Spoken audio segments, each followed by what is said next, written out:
Before Def Leppard became a household name, before platinum albums and stadium tours, there was a small rehearsal room in Sheffield, England, where a handful of teenagers dreamed of changing their lives through music. Among them was Tony Kenning, the band's first drummer, whose timekeeping and vision helped turn a local garage project into the beginnings of a rock revolution.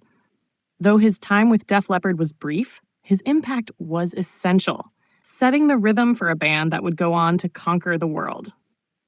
Tony Kenning was born and raised in Sheffield, a working-class industrial city that in the mid-1970s was still recovering from economic decline.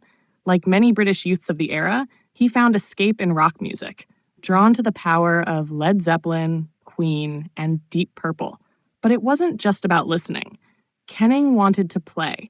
With natural rhythm and an instinct for precision, he picked up the drums and quickly became known around local pubs and school halls as a solid, reliable musician. In 1977, the seeds of Def Leppard were being planted by guitarist Pete Willis and bassist Rick Savage, both barely out of their teens.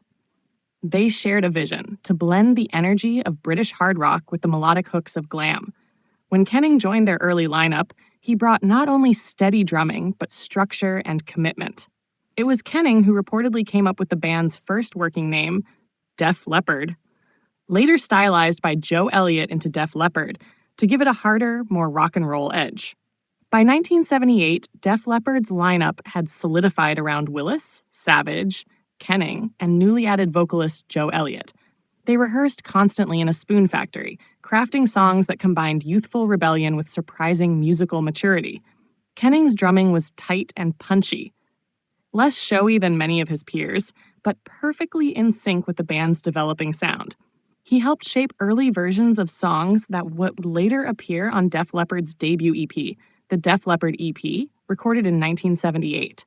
Those early sessions captured the raw spark of a band on the brink of something huge. Songs like Ride Into the Sun and Get Ya Rocks Off showcased not only Elliott's ambitious vocals and Willis's riff-heavy guitar work, but also Kenning's steady hand behind the kit. His timing, energy, and feel for rhythm gave the music its first real backbone, a pulse that hinted at the massive sound to come. However, as the band's ambitions grew, tensions began to rise. The young members were balancing day jobs, limited funds, and growing creative pressure. In November 1978, just before the band's first recording session, Kenning was let go. Officially, it was due to musical and personal differences, though Kenning himself later described it as more of a clash of priorities and personalities. Despite the abrupt split, his departure came with a twist of fate. He recommended a temporary replacement, a 15-year-old drummer named Frank Noon, who would go on to record on the debut EP.